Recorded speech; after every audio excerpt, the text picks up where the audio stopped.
Hello student, welcome swag in maths class. बेटा determinants में last class में अपन study कर रहे थे प्रॉपर्टीज ऑफ डिटर्मिनेंट के बारे में। क्लियर? तो प्रॉपर्टीज ऑफ डिटर्मिनेंट के बारे में हमने आपसे ऐसा कहा था कि जो भी प्रॉपर्टीज हैं उनका यूज हम करते हैं डिटर्मिनेंट की वैल्यू फाइंड करने के लिए।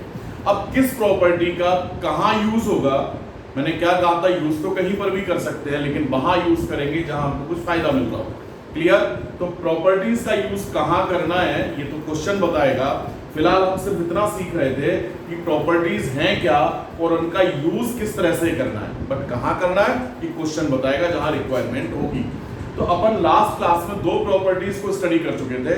फर्स्ट प्रॉपर्टी ये था कि अगर किसी भी डिटरमिनेंट के सभी रो और कॉलम को इंटरचेंज कर दें तो डिटरमिनेंट्स की वैल्यू चेंज नहीं होती, रिमेन सेम, डिटरमिनेंट्स की वैल्यू सेम आती है। क्लियर? और आप ऐसा बोल सकते हो कि determinants of matrix A is equal to determinants of transpose of A. Clear? Transpose of A का मतलब यही होता है ना, रो और कॉलम को इंटरचेंज करना। तो जो ए का डिटरमिनेंट होता है वही ए के ट्रांसपोज का डिटरमिनेंट होगा। ओके? और आप ये जानते हो डिटरमिनेंट के लिए ए का स्क्वायर होना बहुत जरूरी है, जबकि ट्रांसपोज तो किसी का भी आता है। ओके? तो सिर्फ स्क्वायर मैट्रिक्स के लिए ये अप्लाई हो जाएगा कि determinants of A is equal to determinants of transpose of A. पहला प्रॉपर्टी पढ़ा। सेकंड प्रॉपर्टी क्या था कि अगर किसी भी डिटरमिनेंट के कोई से दो रो या कोई से दो कॉलम को इंटरचेंज कर दें, कोई से दो रो या कोई से दो कॉलम को इंटरचेंज कर दिया जाए तो डिटरमिनेंट्स का साइन चेंज हो जाता है। अगर पॉजिटिव है तो नेगेटिव हो जाएगा और नेगेटिव है तो पॉजिटिव होगा। क्लियर? इसके बाद नेक्स्ट प्रॉपर्टी, अब मैं सारी प्रॉपर्टी एक साथ बता रहा हूं, बहुत ध्यान से सुनेंगे। क्लियर? तो नेक्स्ट प्रॉपर्टी क्या है कि जैसे ये कोई डिटरमिनेंट है बेटा और इस डिटरमिनेंट की किसी रो या किसी column A1, B1, C1, A2, B2, C2 ये हो, या हम कह दें ये डिटरमिनेंट है 0, 0, 0, A1, B1, C1, A2, B2, C2 ये हो। यानी आप इनमें अगर ध्यान से देखें तो एक स्पेशल बात नजर आती है कि इसकी ये जो रो है इसके सारे एलिमेंट्स 0 है और यहाँ इस कॉलम के सारे एलिमेंट्स 0 हैं। तो अगर किसी डिटरमिनेंट में किसी भी रो या किसी भी कॉलम के सभी एलिमेंट्स 0 हो जाए तो उस डिटरमिनेंट की वैल्यू 0 होगी। समझ सकते हैं बेटा, R1 के अलोंग अगर एक्सपेंड करें तो 0 ही आएगा, अगर C1 के अलोंग एक्सपेंड करें तो 0 आएगा। तो याद रखना है इस कंडीशन में भी वैल्यू कितनी आएगी 0 और इस कंडीशन में भी वैल्यू 0। रीजन क्या लिखेंगे? Because all elements of row 1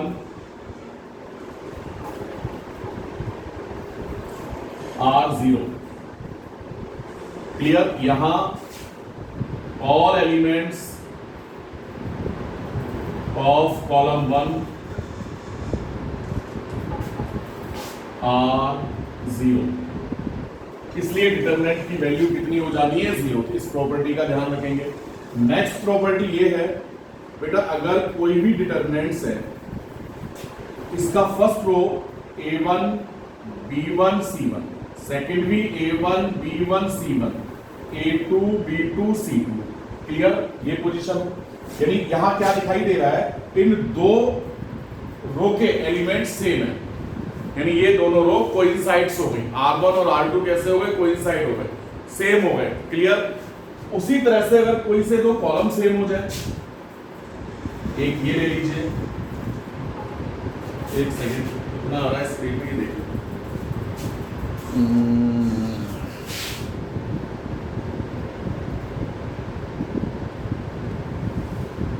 चलिए तो यहां लिख लेते हैं। एक ये होता A1, B1, C1, A1, B1, C1 और ये A2, B2, C2। तो आपने देखा बेटा यहाँ R1, R2 सेम है, यहाँ C1, C2 सेम है, फिर दोनों डिटरमिनेंट्स की वैल्यू कितनी होगी 0। क्लियर? क्यों 0 हो रही है? क्योंकि यहाँ ये दोनों रो, रीजन लिखेंगे because R1 and R2 coincides.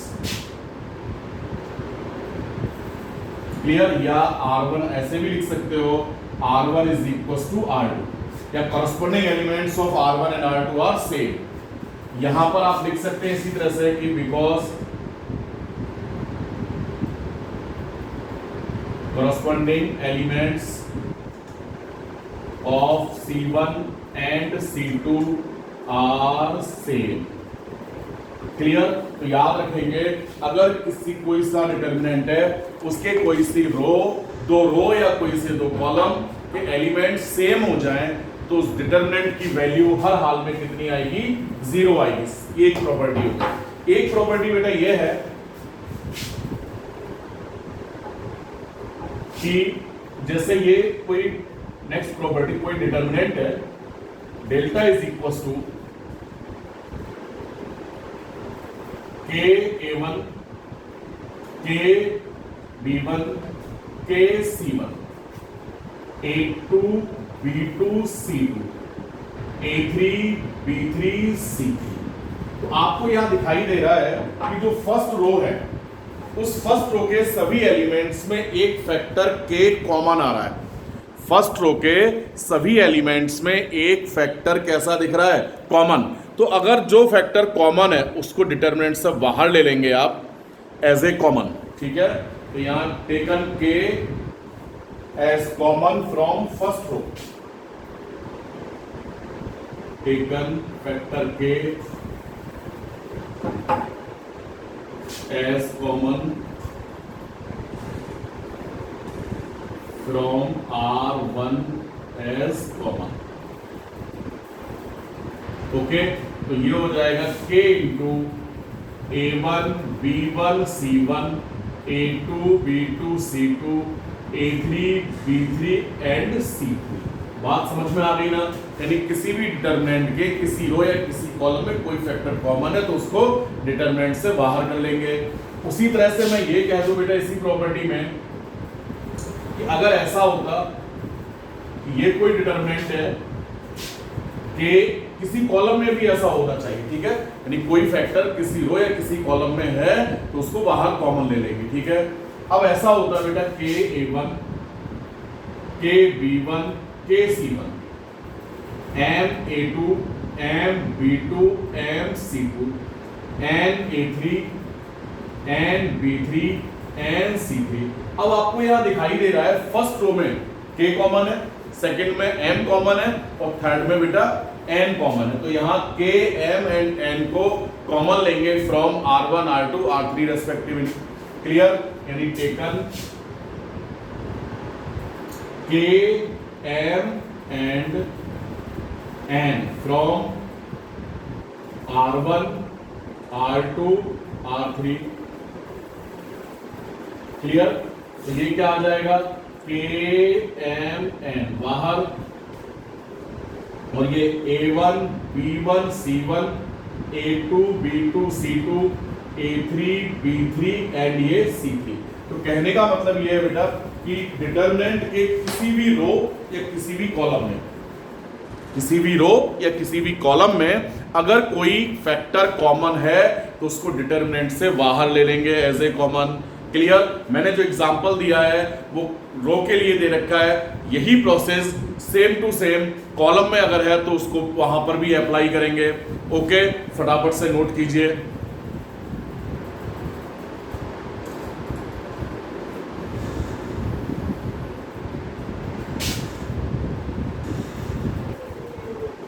चलिए बेटा, फिर इसके बाद है नेक्स्ट प्रॉपर्टी की ओर चलते हैं।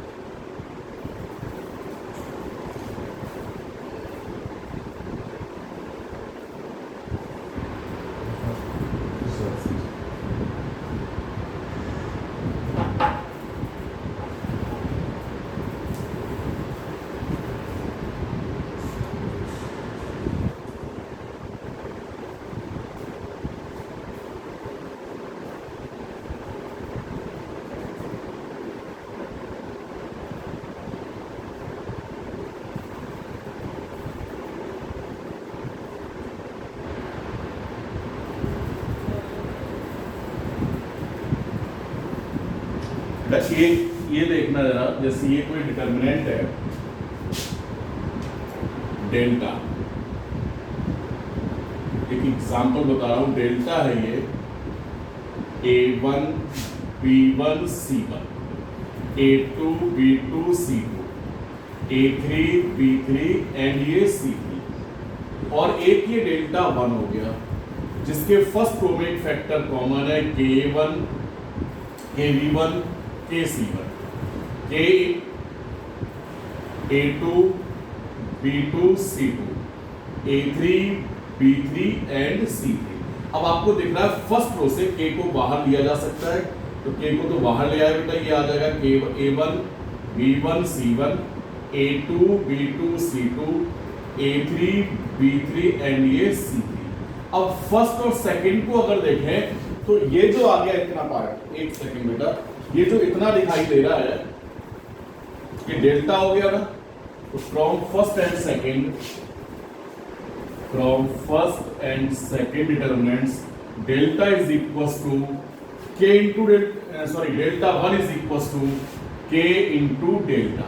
तो कहने का मतलब ये है बेटा कि अगर किसी भी डिटरमिनेंट में कि किसी भी रो में, किसी डिटरमिनेंट के किसी रो या किसी कॉलम में हमको जरूरत पड़े किसी भी स्केलर क्वांटिटी से मल्टीप्लाई करने की, तो जैसे आपने सपोज यहाँ K से मल्टीप्लाई कर दिया, तो जो डिटरमिनेंट था पहले वो उसकी वैल्यू K टाइम्स हो गई, नहीं हो गई।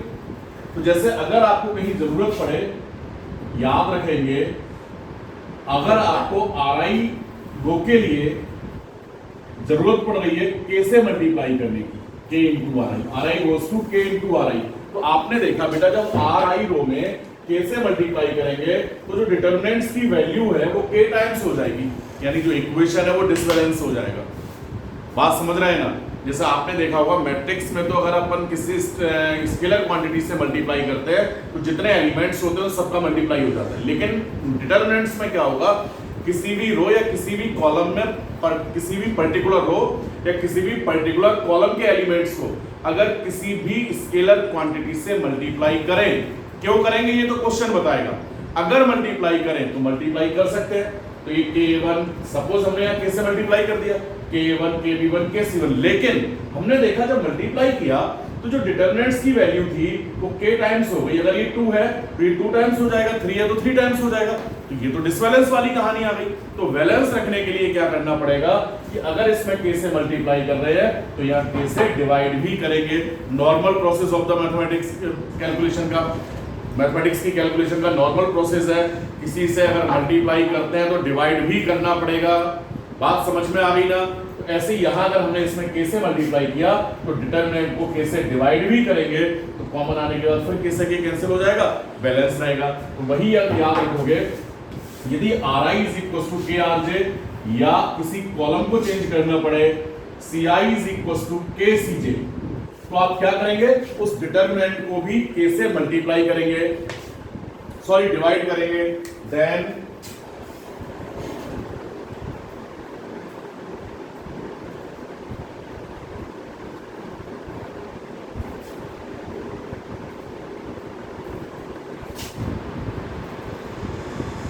डिवाइड बाई K,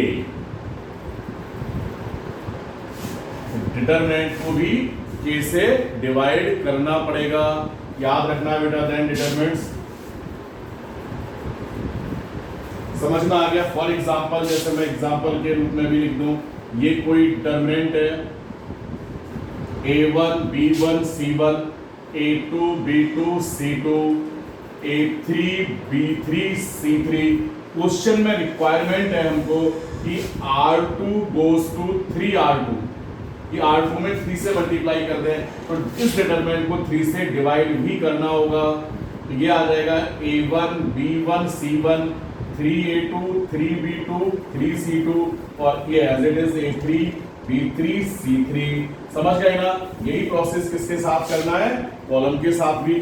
सपोज कोई क्वेश्चन यूं दे रखा है कि delta is equal to A1 B1 C1, A2 B2 C2, A3 B3 C3, और रिक्वायरमेंट हो बेटा R1 goes to K into R1 and R2 goes to L into R2 और R3 goes to m into R3, यानी R1 में तो k का multiply R1 के elements का, R2 के एलिमेंट्स में L से मल्टीप्लाई और R3 के एलिमेंट्स में m से मल्टीप्लाई की जरूरत पड़ रही है।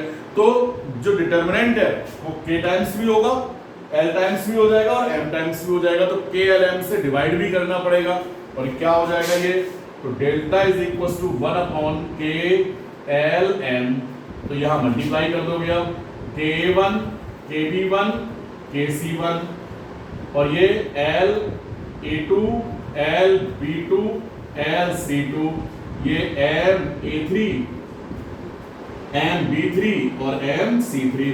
अब देखें जरा वो कॉमन वाली प्रॉपर्टी लगाएं, तो फर्स्ट रो से k कॉमन आया, सेकंड से L, थर्ड से m कट गया, वापस वही आ गया, यानी बैलेंस रहा। तो याद रखेंगे किसी रो या किसी कॉलम में अगर किसी भी स्केलर क्वांटिटी से मल्टीप्लाई की जरूरत पड़ रही है, उसके एलिमेंट्स में मल्टीप्लाई की जरूरत पड़ रही है, तो डिटरमिनेंट्स को उस स्केलर क्वांटिटी से डिवाइड भी करना पड़ेगा। क्यों?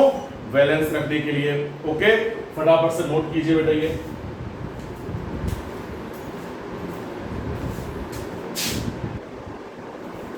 चलिए इसके बाद है फिर नेक्स्ट प्रॉपर्टी है ये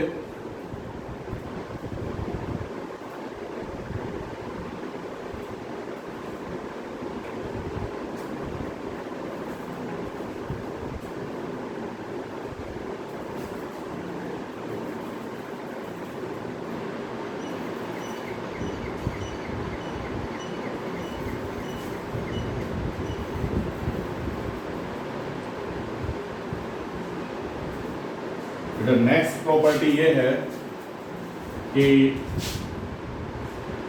ये कोई डिटर्मिनेंट है, delta is equal to, first row है बेटा इसका a1 plus α1, a2 plus α2, a3 plus α3, a1 a2 a3 और ये b1 b2 b3 C1 C2 C3। तो आपको यहां दिखाई दे रहा है और यही प्रोसेस बेटा कॉलम के साथ भी हो सकता है। डेल्टा है ये कि K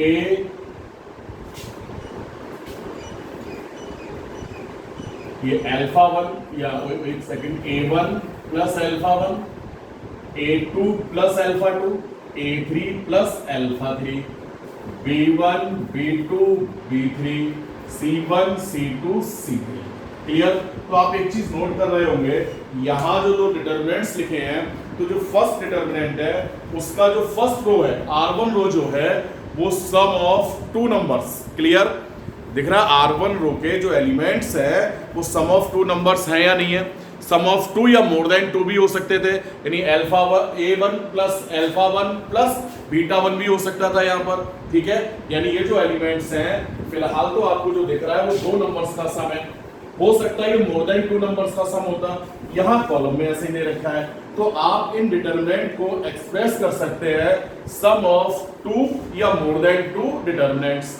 वापस सुन लीजिए कि इस अगर किसी भी डिटरमिनेंट के किसी भी रो या किसी भी कॉलम में, किसी भी रो या किसी भी कॉलम के सभी एलिमेंट्स दो या दो से अधिक नंबर्स के सम है, तो उस डिटरमिनेंट को एक्सप्रेस किया जा सकता है दो या मोर देन टू, टू या मोर देन टू डिटरमिनेंट्स के सम के रूप में। क्लियर? इस तरह से इसी डिटरमिनेंट को आप ऐसा लिख सकते हो, first row A1 A2 A3 A2 A3, second B1 B2 B3 C1 C2 C3 plus अब फर्स्ट रो α1 α2 α3, बाकी दो as it is B1 B2 B3 C1 C2 C3, इस तरह से।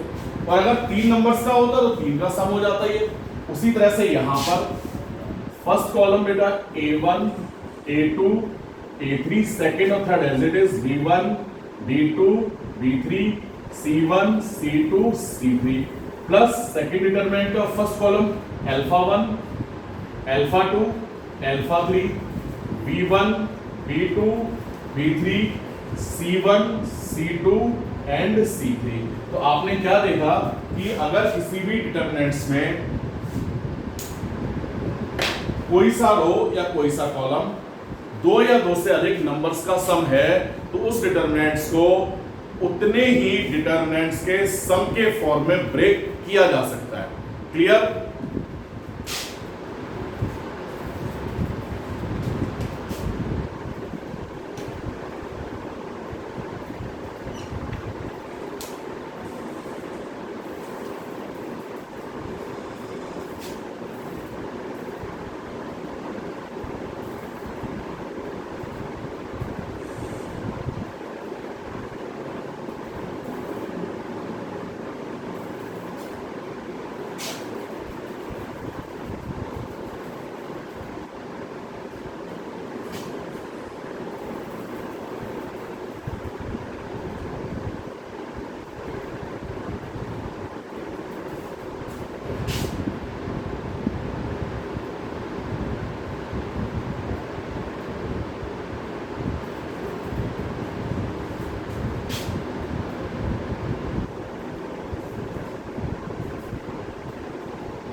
क्लियर?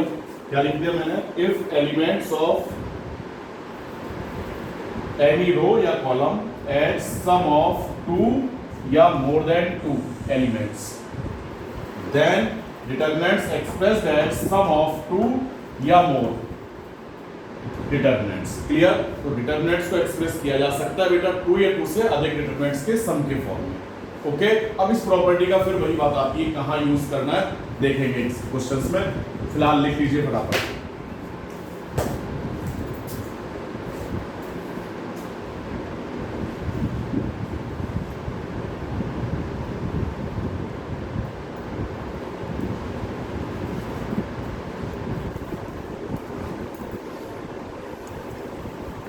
चलिए बेटा, इसके बाद है फिर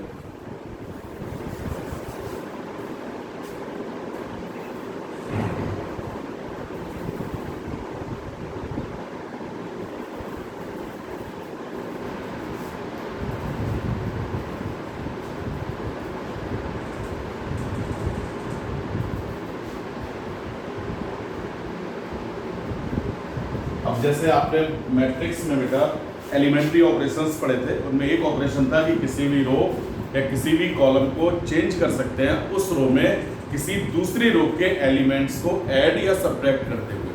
तो यहाँ पर भी इस टाइप के ऑपरेशंस हैं कि नेक्स्ट प्रॉपर्टी में जैसे R I goes to R I plus K into R J. Okay, and same पर यानी आर आई को चेंज कर दिया गया इस तरह से, जानते किया है आपने मैट्रिसेस के अंदर।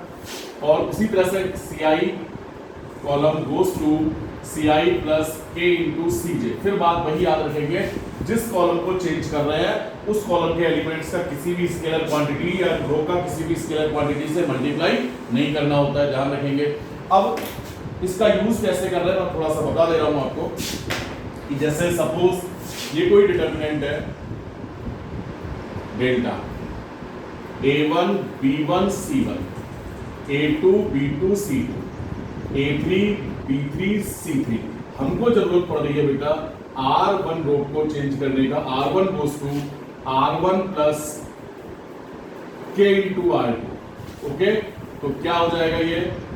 अब R1 चेंज हो रहा है R1 plus K into R2, तो R1 का और R2 के करस्पॉन्डिंग एलिमेंट्स को यहां रखेंगे और जो रिजल्ट आएगा वो एलिमेंट्स बन जाएंगे। तो R1 का A1 plus K into A2, first row का फर्स्ट एलिमेंट, ये B1 plus K into B2 ऐसे ही किया था। ये मैट्रिक्स के अंदर C1 plus K into C2 और बाकी दो को एज इट इज छोड़ दोगे, A2 B2 C2 A3 B3 और ये C3। फिर इसी तरह से जैसे सपोज कोई फिर एक डिटरमिनेंट है ये delta 1 A1 B1 C1 A2 B2 C2 A3 B3 C3 और सपोज हमको जरूरत पड़ गई बेटा R1 को चेंज करने का। R1 goes to R1 plus K into R2 plus M into R3 के। क्लियर? तो इस तरह से चेंज करेंगे। अब R1 चेंज हो रहा है तो R1 R2 के करस्पॉन्डिंग एलिमेंट्स को यहां रखेंगे, तो ये A1 plus K into A2 plus M into A3।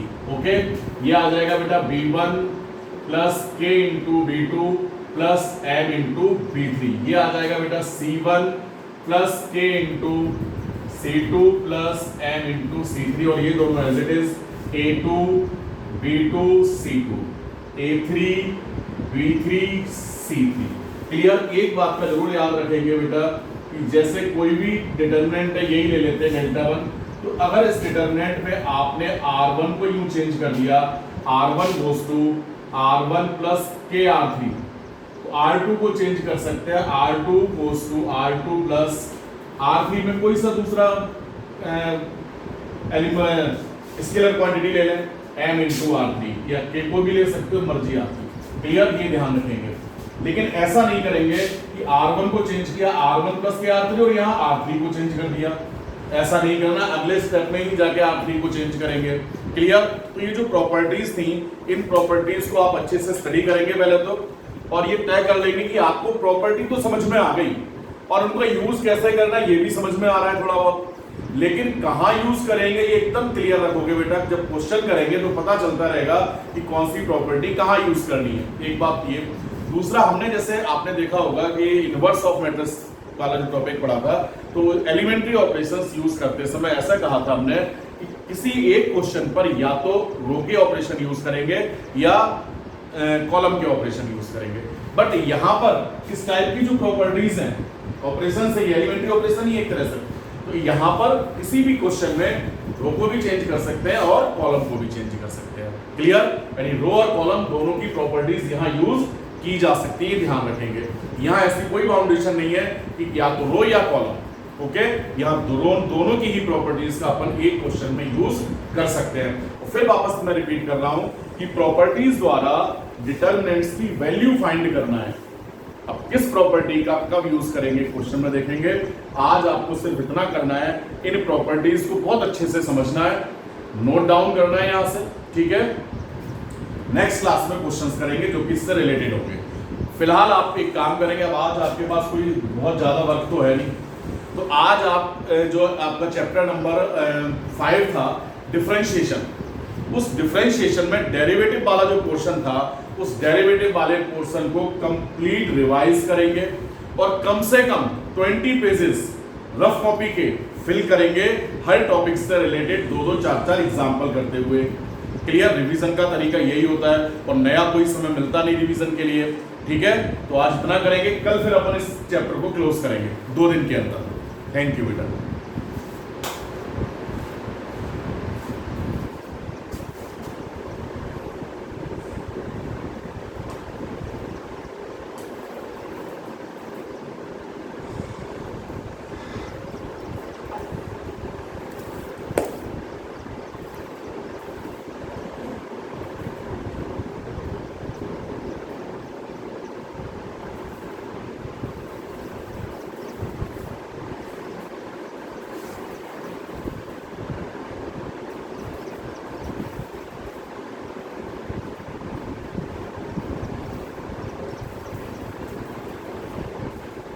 और बेटा एक काम और करना है आपको कि ये प्रॉपर्टीज, फिर वही मैं हर बार कहता हूँ, अगर आपके समझ में आ गई है तो कमेंट करके बताएंगे कि यस मैथ M- यस जरूर लिखेंगे।